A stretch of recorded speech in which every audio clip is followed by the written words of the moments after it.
ನಾನು ಮಂಜುಳಾ, ರಾಷ್ಟ್ರೀಯ ಭ್ರಷ್ಟಾಚಾರ ನಿರ್ಮೂಲನಾ ಹಾಗೂ ಕಾರ್ಯಾಚರಣೆ ಸಮಿತಿ ಇಂಡಿಯಾ ಈ ಒಂದು ಸಂಸ್ಥೆಯಲ್ಲಿ ನಾನು ಕಾರ್ಯದರ್ಶಿಯಾಗಿದ್ದೀನಿ. ರತ್ನಮ್ಮ ಮಂಜುಳಾ ಅಂತ. ಹಾಗೂ ಇಲ್ಲಿ ಎಲ್ಲರಿಗೂ ಸ್ವಾಗತ. ಹಿತರಕ್ಷಣಾ ವೇದಿಕೆ ಜಿಲ್ಲಾಧ್ಯಕ್ಷರು ಹಾಗೂ ಭ್ರಷ್ಟಾಚಾರ ನಿರ್ಮೂಲನಾ ಸಮಿತಿಯಲ್ಲಿ ಕಾರ್ಯಾಧ್ಯಕ್ಷರು. ಈ ದಿನ ನಾವು ಇಲ್ಲಿ ಮಾತಾಡಬೇಕಾಗಿರುವಂಥ ಸಬ್ಜೆಕ್ಟ್ ಏನು ಬಂದಿದೆ ಅಂದರೆ, ಒಂಟಿಕೊಪ್ಪಲು ಗ್ರಾಮ ದೇವತೆ ಹಬ್ಬದ ಪ್ರಯುಕ್ತ ಶ್ರೀಮತಿ ಶಿವಣ್ಣ ಸರಸ್ವತಿ ಸ್ಮಾರಕ ಅವರ ನೆನಪಿಗೋಸ್ಕರ ಮಹಿಳೆಯರಿಗಾಗಿ ರಂಗೋಲಿ ಸ್ಪರ್ಧೆಯನ್ನು BJP ಮುಖಂಡರಾದ ಎಸ್ ಜಯಪ್ರಕಾಶ್ JP ಅವರ ಮಾರ್ಗದರ್ಶನದಲ್ಲಿ 8ನೇ ತಾರೀಕು ಭಾನುವಾರ ಬೆಳಗ್ಗೆ ಏರ್ಪಾಡು ಮಾಡಲಾಗಿದೆ. ಭಾನುವಾರ ಬೆಳಿಗ್ಗೆ ಏರ್ಪಾಡು ಮಾಡಲಾಗಿದೆ. 18 ವರ್ಷದ ಒಳಪಟ್ಟು ಮೇಲ್ಪಟ್ಟು ಎಲ್ಲ ಮಹಿಳೆಯರಿಗೂ ಪ್ರತ್ಯೇಕವಾಗಿ ಏರ್ಪಾಡು ಮಾಡಲಾಗಿದೆ.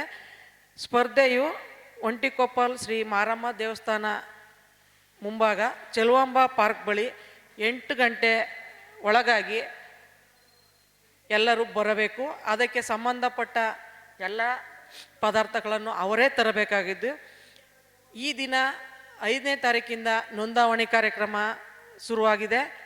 ಶನಿವಾರ ಸಂಜೆ 7 ಗಂಟೆಗೆ ನೋಂದಾವಣಿ ಕಾರ್ಯಕ್ರಮ ಕ್ಲೋಸ್ ಆಗುತ್ತೆ.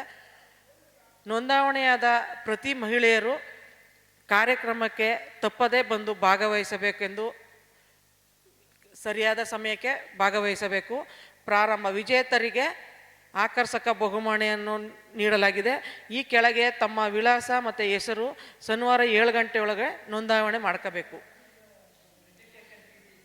ಏನಿಲ್ಲ ಸರ್, ಪ್ರತಿ ವರ್ಷ ಇವರು ಜಯಪ್ರಕಾಶ್ ಅವರು ಅವ್ರ ತಂದೆ ತಾಯಿ ಅಣ್ಣನ ನೆನಪಿಗೋಸ್ಕರ ಈ ಸ್ಪರ್ಧೆನ ಏರ್ಪಾಡು ಮಾಡಿರ್ತಾರೆ. ಯಾವುದೇ ಥರದ ಫೀಸು ಇರಲ್ಲ. ಮೇನ್ ರೋಡು ದೇವಸ್ಥಾನದ ಮುಂದೆಗಡೆ ಇಲ್ಲ ಸರ್. ಇದೇನಿದ್ರೂ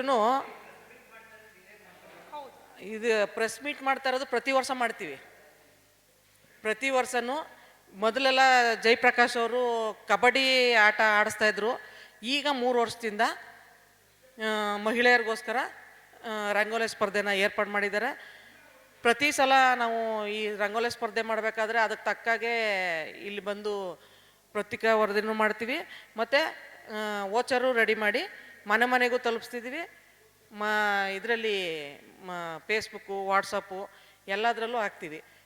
ಪ್ರತಿ ವರ್ಷದಂತೆ ಎಲ್ಲ ಹೆಣ್ಮಕ್ಳು ಬಂದು ಈ ಸ್ಪರ್ಧೆಯಲ್ಲಿ ಭಾಗವಹಿಸಿ ಈ ಕಾರ್ಯಕ್ರಮನ ಯಶಸ್ಸು ಮಾಡಬೇಕು ಅನ್ನೋದೇ ಜಯಪ್ರಕಾಶ್ ಅವರ ಆಸೆ.